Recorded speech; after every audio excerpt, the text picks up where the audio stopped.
It's Tuesday. You know what that means. We Don't welcome. fade. Hey, don't fade the deuce. That's what that means. That means Money Deuce and That's right. everybody's cumber. Matthew McCumber is joining us. He could be a cucumber, but he's not. You He's got the No, our. green one tonight. Yeah, you do kind of look like a cucumber tonight. do I? I'm glad you're at home this week. Me too. Yes, I, thank you. this man travels and does a hell of a job supporting his family, and his child will have a lot to look up to, man, because you've done a lot. You've done a lot in your 40 years, sir. Yes, I have. Four plus 2, 42. Okay, I'm trying to come on. I'm trying to. Yeah, thank you. Just turned 40, man. All right, but yeah. I So will. both you guys, Matt did well last week, 3-3. Got Hit my his lock for the first time. Yeah. Yes, it is Oh, yeah. lock. You better First time watch in out, a everybody. while. He's taking off. And Kevin, while he missed his lock, he is still gaining overall. I mean, 28-19. Eat your heart out. Brad Evans or whoever. It's like Yeah, Sean Evans. A 4-2 last week, and I cannot believe I did this to myself. I took a road favorite in prime time. What a dump! Like, why not? Thank you. You can't live up to the shirt. Come on, man. That's not how I it just rolls. want to trust my gut, dude. Like, I trust your systems. That's a better's fallacy. A lot of people do that sometimes. Like, if you have a thing and you think it's a thing and it works for you, stick with it, because that certainly did not work for me. Oregon State at Nevada, they actually got beat as a 4-point favorite. So remember, we live by three things on this show, okay? Death, taxes, and home dogs and prime time. Don't you ever go against it, because I'm telling you, it'll cost you. So, in college football. In college football, yes. That shit has no bearing in the NFL. No. Whatsoever. None. Yeah, just put the Cowboys on anytime. They'll crumble. So it's fun. All right, so we're going to start off tonight, a fun show, some really good games to talk about. We're going to start off in the Big Ten, though, and we're going to work our way back to the Big Ten. We'll start with Nebraska and Indiana. This game is in Bloomington. The undefeated 16th ranked Indiana Hoosiers are a 6.5-point favorite over Matt Rule's 5-1 Nebraska Cornhuskers, who are coming off of a bye week. Well, both of them are coming off a bye week, but Nebraska just had beaten a Rutgers team that's really spiraling right now, who just got hammered at home by Wisconsin. And yes, Wisconsin might be finding something, but still, Nebraska won a really low, slow, kind of grinded out game, and so they're feeling good about themselves. I think this is going to be IU's best test of the year so far, the best team they have played. Only loss of the year to Illinois, which is no slouch. So this is going to be interesting. At 6.5. Defensively, Indiana has shown some weakness that the ball can be moved on them. Maryland scored 28, Northwestern put up 24. It's all about, can Dylan Raiola do enough? Because when he gets a lot of pressure in his face, he's made some mistakes. And can this Nebraska defense stop the IU explosive offense? Because nobody has. So I got to give them, Indiana's offense is legit. So, Matt, we'll start out with you. 6.5, Indiana home favorite. What say you? 11 a.m. kick as well on 11 a.m. kick. And to your point, Indiana, 77. They've scored 77, 42, 52, 42, 41. Pretty damn consistent past the first game versus Western Illinois. But to your other point, they played nobody. I think there's probably give me 8 or 9 teams in the Big Ten with this schedule, probably sitting at 6-0 as well. Yep. You can make the argument. I look at this. This, to your point, first real test. I know they're at home. I know they can score in bunches, but 6.5 against their first true opponent. I can't take the points with Indiana here. I got to go Cornhuskers. Dylan Raiola has gotten one road win under his belt. Now, I know that was at Purdue, but showed off just fine. They scored 28 points on the road. Again, it was Purdue, but you start getting a little comfortability there, knowing, hey, I can go on the road. I can, do some things to help my team win here. He's going back to the same state too. Going back to the same state. That's right. And, I feel like Nebraska has enough in the tank here. I think their defense will be able to slow them down a little bit. You get to this point of the season, scouting really matters. And, Indiana's had 6 games under their belt to where hopefully the Cornhuskers can find some ways to stop this offense. I just think it's too much. So I'm gonna go with the Cornhuskers plus 6.5 at 11 a.m. kick. Maybe a little bit of a sleepwalk, both coming off of buys, as you mentioned, getting back in the flow of things. So give me the points with the Huskers 6.5. Kev, are you on board here? Do you feel Nebraska is going to cover? I do not. And 6.5, it's a big number, but I don't think there's going to be anything sleepy in Bloomington, right? Indiana's ranked 16th in the country. That fan base is as excited as they've ever been, probably in my lifetime, going back to the 80s and was it Daryl Thompson, Anthony Thompson? I always flipped the two of them around. One was at Minnesota, one was at Indiana. The challenge for me is like these two teams are the top 2 teams in the conference at getting after the quarterback. But Indiana's top 15 in the country in protecting the quarterback. Now, granted, they haven't played anybody, but who's Nebraska played? They played Illinois. They've struggled with Purdue. They struggle with Rutgers. It's Rutgers. This is such a weird game. It's one of those games that normally I would like to just find a number. But the over-under, I was going to lead towards the under. It's just a little bit too low. I think this is going to be much similar to the Illinois score in reverse. I think this is a 31-24 Indiana. I think they find a way to keep Rourke upright better than Nebraska keeps Raiola upright. This is like, hey, listen, I didn't get a chance to watch the Nebraska-Purdue game, but that Nebraska-Purdue game was right after Purdue got their doors blown off by Notre Dame. I can't imagine that much was going on in West Lafayette that day. And it's a whole different environment here. I think Indiana brings some noise, causes some problems for Raiola, and I think he throws a pick or two and ends up giving Indiana the cover here. I hate it because I really don't think they're a team of destiny, but I think this kind of fuels their fire a little bit. Give me the Hoosiers 31-24. Yeah. I hate this pick. I was going to say, so do you kind of feel like Illinois and Indiana are pretty similar? Do you think talent-wise possibly? I don't know. Obviously I'm picking a score in reverse, but that score in reverse is also played in a different venue. Illinois played an extremely tough venue for that game. So, I think if this game been in Lincoln, you probably have it swap. Yeah, pretty much. Oh, I would. Absolutely. Nebraska wins this game and would cover in Lincoln. I have no doubts about that.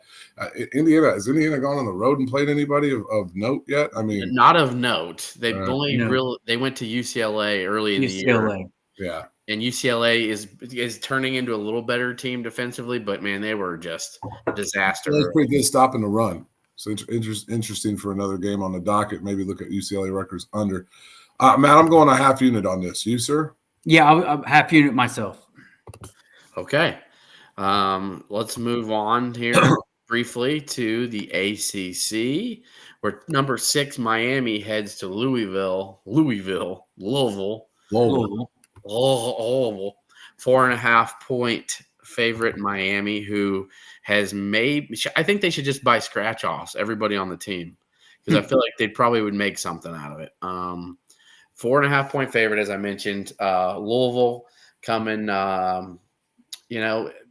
got beat up at Notre Dame, and then they look like the team that I kind of thought they were earlier in the year. They looked like a juggernaut early, but they didn't really play anybody. And they're gonna, that's Papa John Stadium, I think. Yep. It's a nice place. It fills up real good. They support the team. It's probably going to be the loudest environment that Miami's played against somebody, even South Florida, because it was half full. No, Cal, that place was crazy, man. Yeah, it was half full with Miami fans too. That's all I'm saying. They did travel well. Yeah, so this is really going to be the most hostile territory they've played. This Cal fans did show up, but it's also Cal fans in Berkeley. So we'll start with you, Kev. You think Cam Ward is going to be too much here for Louisville to stay within the number? I do. I think that Miami is the number one offense in the country in yards per game. They have a top 15 defense in yards per game, despite the close calls against Cal and Virginia Tech. They really, I think they far outgained Cal. I think this is kind of one of those games where you skate by a couple. It's a little bit like the NCAA tournament, right? It always seems to be like that team that wins by a buzzer beater in the round of 64. Next thing you know, they're in the Elite Eight. I think this is. I think Miami, at bye week. I'm not a believer in Louisville. I'm not necessarily that big of a believer in Jeff Brom. Totally different feeling if this game was in prime time. Give me the Canes minus the 4.5 and a very similar score. I think they win by a touchdown. I think this is like 34-27, something like that. I get the better quarterback here. I get the better rush defense. I just think Miami's playing with a little bit of swagger here, finds a way to pull us out by a touchdown. Matt, are you in agreement? I'm not. I'm going to go opposite here of Kev, and Kev makes all great points. I think Miami is the better team. They've got the better quarterback, probably best player on the field, and Cam Ward. I don't love the 11 a.m. start for Miami. They've had some rough, slow starts lately. They've won their last 2 games by a combined 5 points. And at Cal, we were just mentioning, they were down 35-10 late in the third quarter. Now, yes, they mounted an unsurmountable comeback, and Cam Ward showed up and was unbelievable down the stretch. But I get this feeling he kind of is a little nonchalant to start games, and it's going to bite him at some point. And this team really could have 2 losses right now. The Virginia Tech call could have gone either way, and then obviously they had to have basically a miracle to beat Cal at Cal. But Louisville, their 2 losses are ranked teams, SMU and Notre Dame. So they're not terrible losses on their resume. I'm more in agreement with you, Ryan, with the crowd at 11 a.m. start. I think Louisville are going to be jacked up. This is kind of like their Super Bowl here. Them boys will be on that bourbon.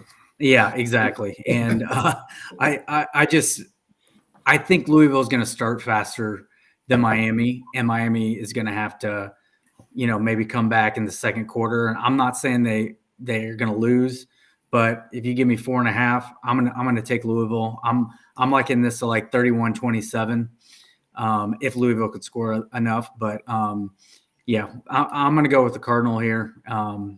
Give me +4. And are you going with the half unit here as well? I'm going with a half unit here as well. Same. All right, let's move on to the third game. We're going back to the Big Ten, and we got to talk about it. I'm glad we're doing it. You guys got an article being posted in the morning. Mike Farrell Sports, all about the 100th year matchup of the century tomorrow, Saturday in Champaign. Talking all about the Memorial Stadium rededication. What this matchup? I break down. Tuttle is starting, so Michigan, Illinois. 3.5-point favorite for Michigan. The game's in Champaign. For anybody watching who isn't an Illini fan, it's on CBS. Brad Nessler and Gary Danielson on the call. Baby. And 2 weeks in a row, by the way, Illinois. I know, right? That's crazy. So I could get used to this living up here in the luxury box. It's like, you better watch out. We are Illinois football. We are fans. We're living in assimilation. That's for sure. I know, man. This is wild. It's wild. So 3.5-point favorite. Jack Tuttle was announced the starter. This is kind of something we talked about, Kevin, on Keeping It Orange and Blue on Sunday nights, live on X and YouTube. Shameless plug. Illinois' rush defense is kind of suspect at times. And their pass defense, for the most part, has been a lot better. Minus what we saw with Purdue, but I think the Purdue situation goes. There was a big flea flicker involved. There was also a guy who looks like Matt. What did you think of Ryan Brown? Man, I thought he played as well as he could have under the circumstances coming in. I mean, we couldn't contain him on the run. Yeah, he had some issues passing in the first half, but that was all solved by the second half. Almost like he gained so much confidence, and he was chirping the bench at the end. I'm glad to see maybe he learned a little lesson there. I was chirping the whole game. He's a brash dude with a lot of confidence. I'm going to be honest. I like his style. I'll keep it that way. But it bit him in the end. But my point is that Jack Tuttle is not that guy. He's not. Jack Tuttle is probably a better pocket passer right now, and probably Brown may get there in the next year or two. But Tuttle's a seventh-year guy. I think he's got a wife and kids, and probably starting to sell insurance here shortly. Some lawnmower 7s. He's but anyway, he's a poised, polished guy. Played for Indiana. He had started some games for Tom Allen, and Alex Orji. The situation there is like Orji, I think, would have definitely been causing Illinois problems if he was starting. I think you're going to see packages, but the threat of the pass is really where Ryan Brown took advantage of Illinois. Alex Orji wouldn't be able to do that. He's shown no matter what that he's just not a passing guy yet. So if he ever will be, so that dynamic, it's going to be interesting to see how Michigan takes advantage of that. We'll start with you, Matt. Do you think Illinois has a lull, or will they be amped up knowing that they escaped with a win, but you have this huge game with the spotlight and knowing that you're playing for 100 years of the university on your shoulders, and it's Michigan, the national champs? You think Illinois comes up and covers this 3.5-point spread?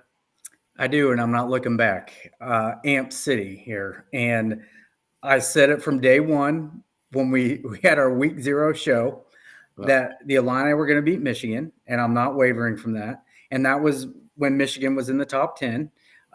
This team, I don't care. They don't scare me. Yes, defense, they got a good D-line. D-line. They got 3 pros on starting defense that will probably be picked within the first 20 picks of the NFL draft in April. But their offense doesn't scare me. They score 23. They give up 22. Illinois is averaging 31 and giving up 20, and that's after giving up 49 last week. Illinois outgains them on the offensive end. And you got the aura of Red Grange, the Galloping Ghost in Michigan. I don't care that it's been, I think, 3 wins in the last 65 years for Illinois at home against Michigan. And it's the Rocky Harvey fumble. It's the Anthony Thomas fumble when I was at the game, that led to Big Ten replay. Like, all of it combined, I'm just saying, 100 years of Memorial Stadium. What about those jerseys? Jerseys, the helmets, CBS. Yeah. And I think last week, that second half, Illinois is up 27-3 in the third, and little complacency, maybe a little look ahead here. But you know who the honorary captain for Illinois is, Matt? I do. Josh Whitman. Yes. It's going to be awesome. So I'm telling you, dude, they're planting their flag. I know. I'm not messing with the juju there. Give me the Illini plus 3.5. I'm not wavering. Right. Now, Kev, one thing I forgot to mention. I tried to give you guys. I'm going 1 unit on that, by the way. Okay. I like it. I try to give you the elaborate intro to cover all the details, so to let you guys make your little picks. And I forgot one thing, that Michigan's pass defense is terrible, and Illinois' pass offense is pretty good. And that could be a very big key. Is that something that you're looking into? Yeah, I really want to see what I'd like to see is, and I think we did this a little bit more. You saw the Bears do this a lot on Sunday, run some more max protect packages, 1 or 2 routes for the receivers, because the level, the number of times that Altmaier is getting sacked per pressure is really high. Michigan's actually getting a lot of pressures and not as many sacks, even though they lead the conference in sacks in conference only games. So that's going to be a huge key factor here. But hey, listen, my favorite bet is a home dog in prime time. While this game is not a prime time game, it's a prime time game because we know what that place is going to be like. When Memorial Stadium sells out 2 weeks in advance, I bought my tickets a month ago because I just had a feeling like this was coming. And dude, lot 31, where we're going to be, Ryan, is going to be popping early in the day. Like the ceremony surrounding Red Grange, all the things, CBS. Like that place is going to be lit. Give me the line. Like I said on the show, I like them 27-21, and I'm with Matt. I'm going to unit on this. Amen. That's right. And Big Ten tailgate will be there. I mean, it's going to be. They are. Yeah, all Big right. Ten tailgate will be there. So it'll be a fun. I'm actually going Friday morning to the rededication ceremony, 11 a.m. in Grange Grove. So I took Friday off of work for that. I'm like, no. That's awesome. No. Hopefully I'll see you there. I'm doing it. Yeah, so gotta be there. Now, both by the and I want obviously you guys know I'm picking Illinois too. I know I'm not doing, but I got Illinois, so we got a clean sweep. All right, fourth game on our docket here. We're going to Knoxville, and we're traveling down to SEC country where. Tennessee, Florida gave them a game last week. Florida could have even played a little bit better than them for quite a little bit of it. I thought Florida was going to cash in at the end of the game and maybe steal it, but they missed a kick in overtime, and then Tennessee was able to punch it in. So Tennessee, coming off a loss to Arkansas, a kind of questionable home game against Florida. You have Bama, who's coming off of a close win at home against South Carolina, who that game could have gone either way. They lost. They're both actually coming off very similar 2 week stretches here. They lost 2 weeks ago and had very close wins. Yep. So it's kind of scary, actually. So 2.5 point is Tennessee 2.5 point favorite, you guys, or is it Bama? Bama. Okay. All right, so Bama, a 2.5 point favorite in Knoxville. We'll start with Kevin, yeah. I always get that crowd mixed up. Kev, we'll start with you. Bama at Tennessee, 2.5 point spread. All right, so I got to just pull this back up here. The number 7 versus number 11 team in the country. We had two teams that were probably in the favorite to be in the college football playoff a couple weeks ago. Two teams that people were talking about national title hopes, which were a little bit inflated, I think, especially on the Tennessee side, considering they're playing a true freshman quarterback. I don't know if I've ever seen a game this late in the season between two teams. Let's just, in essence, call them top 10. And I have no idea who the fuck either of these teams are. Like, who are these? Like, what are you? Like, Tennessee was supposed to be this high-powered offense and juggernaut, right? Because they come out of the gate and they smash Chattanooga and NC State and Kent State. Well, we found out that NC State's not very good. Chattanooga's Chattanooga. Kent State's probably the worst D1 team in the country. So then they had a struggle to score against Oklahoma. Oklahoma's a pretty good defense. 14 against Arkansas. 23 against the bad Florida team. And the same with Alabama. Yeah, they got the bright lights that shined upon them in a game and put up 30.5, and they were looking great, and they tried to blow it, and they had a miracle. I don't know who these teams are, but what other thing I do think I know about them is I think the defenses are better than the offenses, despite what Alabama did in the second half against Georgia. 56.5 points is too much for me. That's all I'm seeing here, guys. I don't see the line. I don't know, because I mean, Bama by a field goal is where my gut would go on this pick, but I like getting 56.5 here. I like this being a close game. And if it goes awry, I think it could go awry for Tennessee, and I think Bama could keep them to very few points. So I'm going to take under 56.5 here, kind of a strange bet, because I just don't get these teams. I don't get either one of them. Man, I couldn't have said it any better because I actually, when I was texting you guys my picks, I picked Tennessee first, but then I went back and saw some of the other notes I had about Bama, and I changed pretty quickly. But yeah, I just don't trust this Tennessee offense right now. They're having a really hard time scoring, and that was not their MO, to Kev's point, coming into the season. And they're scoring, right into the 20s and really nothing powerful about it. I mean, they just scraped to get into the 20s versus Florida last week. And I'm not saying Florida's a pushover here, but have some couth about you on the offensive end, and they just don't. I don't see the explosiveness there. And at least you give me Alabama with Jalen Milroe, and they're scoring in 30s and 40s still in games. And yes, they put up 35 and lost to Vandy, but Vandy backs that up with a win last week against Kentucky. He took Georgia down to the last second, right. And then they had to hang on for dear life for South Carolina at home. Really shouldn't have won that game. It was 27-25. Got kind of lucky there. But if this game was at 6:30 prime time, to Kev's point, night at Neyland, I probably wouldn't go against Tennessee. But 2:30, Bama, I get under a field goal. I just like their offense better. And I love Kev's pick on the under here. I think it's going to be slow moving in the first half.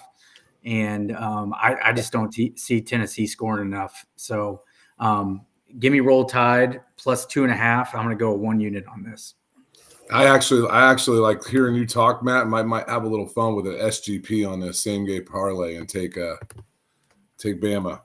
Yeah, I love that. I love that. In years past, this is totally the 2:30 CBS game. Absolutely. And now it's a 2:30 CBS game, and it's like taken away, and it's regardless. This is much more viewed as this is a rivalry game. Like especially for Tennessee. Like they view Bama as their rival. I think Bama obviously has some other teams that they probably put ahead there. But this Florida Tennessee a big one too, though. Yes, it is. Yes, absolutely. Yeah, okay. World's largest outdoor cocktail party. Been to the cocktail party, not to the game. So, I mean, Morgan Wallen's got a song about Tennessee and Bama, so it's book it as the rivalry. And it just it's like every time Illinois got a big game on, they always got to have. It's like, what was it, Bama, Georgia? Now this week it's Georgia, Texas. It's like, come on, Illinois is on, you guys. Like, we let the nation spotlight just be there, but you just can't do it. We got to go down to old Austin. That's why I said when I've been asked on the show before, what do I think of Illinois' chances for getting game day? I think Illinois finishes the season well, and we would keep most of our guys. We could do it early in the season based on how the schedule might work out. Yeah, because Illinois hosts USC and Ohio State next year. Yeah, so you get one of them early on the schedule, you're all right. Yep. So Georgia, Texas, game of the year, part 2. 4-point favorite, Texas at home. Our boy Kev got to watch them live, and in color, that burnt orange. He got to see it in person. What did you make of Texas? And we'll get to Matt's pick. But what did you make of Texas in person? I don't know who they are either.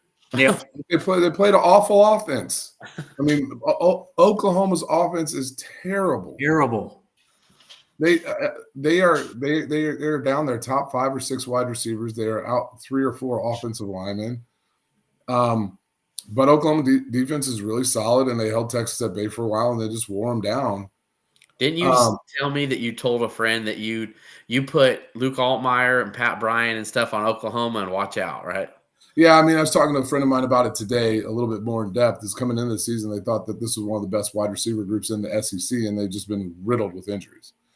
So the guys they had out there playing, the guys that they would be starting, maybe not. So that's a challenge. Texas has looked dominant in games that they're supposed to look dominant in, and they've handled their business. Here's the only way I'm going on this one. 4 seems a little heavy, but it is it is the biggest game in Austin in quite some time. Granted, they got Bama there a couple years ago. I think this place is going to be rocking. I think the Texas defense is pretty legit. I do think that Texas defense is pretty legit. I think they're going to cause Carson Beck some problems. I think the second time Georgia's gone on the road at a big game in prime time, but I'm giving Texas, and I don't feel I'm talking myself out of how I felt about it. I felt really good about it, but I don't know. Give me Texas. I've got it for a unit because it's my last game, and I need to put the unit on it. But give me Texas minus the 4 with a unit here. All right. So, Matt, go ahead. You're up. Even I think we're going to start with you on this one, but we'll finish with you. Yeah, no, all good. Yeah, to Kev's point, I mean, I took the over last week with Texas and OU, and it let me down big time because, to Kev's point, OU's offense was awful. I thought with Hankins Jr., maybe they could get a little something going as he got a road win the week before at Auburn, but it was just I don't know why he played the entire game. I mean, I'm still trying to figure out why I'm the backups. Jackson Arnold, yeah. Why he wasn't even inserted in the fourth quarter. I mean, what he got to lose. But I didn't think Quinn Ewers looked very, very good either. He did not. He was missing throws. They were in the red zone 3 times and didn't score, had to settle for field goals. And he was just out there like he was in the backyard throwing off his back foot on screens and stuff, not even close. I know he was just getting back from injury, but he didn't look sharp to me. And that's my lasting memory. I'm going to take the Georgia Bulldogs here. I think +4. Yes, it is the biggest ticket in town. I just opened a new hospital in Austin 3 weeks ago, and a doctor was trying to sell us tickets for $3,000 to one of the nurses there. And so I know, and that's the going rate. So one seat, $3,000. I know it's definitely the hottest one, but yeah, going back to the game, I just Kirby Smart. I'm not betting against him in this situation. Backs against the wall, or he'll make his team feel that way at least. And I know Texas' defense is really, really good. They're giving up 6.3 points per game. But then you look again, who have they really played to this point? They haven't played anybody that can score. They have played 0 people that can score. Yeah. And I know Georgia can score. They put up 34 against Alabama. And I know they lost the game, but I just the inconsistencies with Quinn Ewers last week left a bad taste in my mouth, and I don't trust him in a big game situation here against a quality opponent like Georgia. So I'm going to take the Bulldogs +4 for a half a unit. All right. And now we're going to go to the locks. And Matt, you hit last week, and Cav, you can change it whatever if you want. We're going to go ahead and start with Matt on this one. You can, what's your lock? And I got mine. Looks like I got mine narrowed down right now. So go ahead, Matt. I'm going to Old Faithful here, out in Provo, Utah, with the BYU Cougs at night on a Friday night at 9:30 p.m. playing an Oklahoma State team that has 0 identity, can't score the ball, don't know if they're coming or going. They're sitting at 3. Their coach is a man, though. He is a man, and he's over 40. They're 3-3. They've had no identity all season long. BYU is a favorite by 9.5. You give me under 10. They have been crushing people in Provo, including K-State. Do the translate property on that one. Oh. Exactly. K-State beat Oklahoma State, 40-12, and BYU beat K-State by over 38-9 or something like that. Yeah, over 4 touchdowns or 3.5. I see no way that Oklahoma State is going to stay within 10 points of the Cougs in this one. they're going to be hopped up on all their Diet Cokes and Dr. Pepper, baby. Dr. Peppers. Pepper. And no way. Give me BYU minus 9.5 as my lock. All right, Kev, come on. What you got? I love that pick. And I was going to be on it. I had a bunch of these, right? I really like some of these games this weekend. I like some of these games a lot more than the games that we have on the list. I like Arkansas against LSU. It's not my lock. Especially coming off that major win. Yep. Yes, exactly. I love the letdown, even though it is a rivalry game as well. It seems like there's rivalry games with everybody in the SEC. I love the BYU pick. I am going to the window with that. I'll be in Illinois. I'll be pulling up my FanDuel app, just clicking on it. Dude, click. East Carolina last week gave up 313 yards rushing to Charlotte. Who are they playing this week? You can go on the other side of that, Ryan, because that's another one I like. But, dude, service academies. I'm taking Ryan's lead here. Service academies. Give me the Army. Golden Knights. I'm telling you, 15 dude. They're legit. East Carolina. This is the number 1 rushing offense in the country. It's the number 3 rushing defense in the country. The line's only 14.5, right? Charlotte is like 110th in the country in rushing offense, and they rush for 300 yards on East Carolina. What is Army gonna do to them? Give them all day. By the way, fun fact: Oklahoma State 129th in the country in rush defense. Ooh. 129th in rush defense. Now BYU doesn't run the ball that much, but if you're gonna let them pass in second and short, and I mean that is such a critical part of the game. I love your pick, but I'm going Army here. I might even do a service academy parlay to start the day like I did a couple weeks ago. Maybe get Charlotte at 16.5. That's true. I am, but I'm going to take Army minus 15.5. Guys, wake up. These teams are good. Yeah, I love Ryan, did I steal it? Because I know you're on the service academies. Did I steal yours? You didn't. I wanted to get away from the service academies this week because I could pick them every week, honestly, because they're that good. But they're both at home this week, I think. And yeah, so I want you guys to know, you guys like to do a little here and there. It's not going to be my pick this week, but Navy hosts Charlotte, and it's 16.5 people. So I'm telling you, you should take Army and Navy this weekend. I would. But that's not my pick. So my pick, I wanted to do a little bit. I'm going to go Georgia Tech hosts Notre Dame. Notre Dame's an 11.5-point favorite in Atlanta against Georgia Tech. And Georgia Tech, as we've seen this year, they're a tough team. They don't back down. They've got some weaknesses. I know North Carolina, who's been pretty bad this year, had a close game with them in Chapel Hill last week. But just from watching them throughout the season, they beat Duke, who was undefeated, by 10 the week before.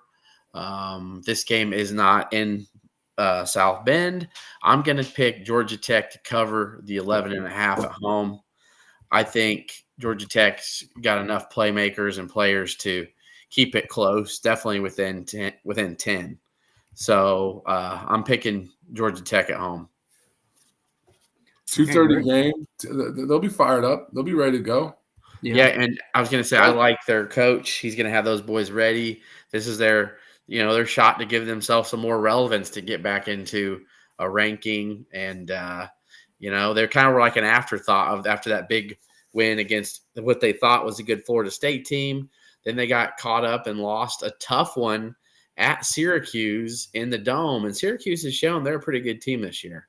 So, Georgia Tech gave them a run. It was a 3-point game, I think. So, I like Georgia Tech in this one. I think you guys, if you put money on it, I feel good about it. So, how many sacks do you think Georgia Tech's given up in 7 games? It's either a whole bunch or not enough.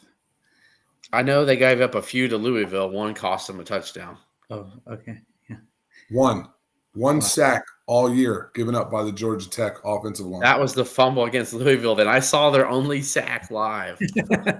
Like I just was flipping. There's a thing when you protect your quarterback, the game changes. Like, listen, I'm a Bears fan. Jaden Daniels is really good. Really good. Jaden Daniels, the first 4 weeks was playing a different football game than Caleb Williams. Like, he just was. Like, they're just Caleb Williams would drop back and guys be in his face. Jaden Daniels would drop back there with a clean. You can't complete 80-some% of your passes in your first 4 games in the NFL if you're getting hit. And I think that's a critical component. And, hey, listen, Georgia Tech throws the ball a little bit here. I love that pick, Ryan. It's a good pick. At home, yeah, I like it. All right, good. And if I end up being decent with this on the show, I'm just following your guys' lead. So there we go. You're learning. You're doing something now that a lot of new bettors don't do. New bettors hate underdogs. New bettors hate underdogs. They hate unders. They're all about overs. That's kind of where that's like my bread and butter. I like the underdogs. I do. Unders suck because you sweat them forever. Overs are awesome because once you get them, it's over. It's done. Once they hit the total, you just like move on. So I'm gonna be honest. I think that's like the story of my life. So I feel like that's why I picked the underdog. Like I'm sweating it, making it hard, but I'm like, I feel like that you enjoy it more, right? I feel like that's how I look at it. But money's money, right? If you win your money. Reminder, we're in lot 31. We'll have some posts up on Twitter. We'll have some posts out there about. We're gonna get picks early with the banner. We'll post them on there. Yep. That's so awesome. Swing on by. We'll have a lot of food. Bring your own beverages, but we'll have food. So yeah. Anyone you know, Matt, gonna be there? Yeah, probably about half my town. No, I mean they always have lot 31 tailgate. Hopefully, I'll see. Definitely send some pics. So let me know where y'all are at. You could be close to them, but they're all good people. I'll tell them maybe to mosey on over and say hi from me. Definitely. Last week was cool. They had the baseball team out and got their rings. So that was cool. I saw that. Yeah, tabling was there. Yeah. Let me tell you though, before we say goodbye, we're about to do that here in a sec. But last week was so cool. It was beautiful weather, and they honored the baseball team, the Big Ten champions, and then the next time out, they honored the basketball team, the Big Ten tournament champions, and they had the big highlight video, and it was just cool watching Will Riley and KJ and Tomislav get to see kind of like this is the culture here. They could see all the highlights. You were watching Tomislav, weren't you? I was watching Tomislav. Yeah. Go ahead. What's the punchline? It was in our Twitter chat. You can go back and look at it. Okay. All right. I will. So that'll do it for this week's show. Big game Saturday. Can't wait. I know. Woo. Matt, you going to Cosm to watch it? Yeah, I wish. I got to get there though, man. The place looks incredible. All right. And Kev, you'll be in town Thursday night? Yes. All right, sweet. All right, that'll do it. Swap me out.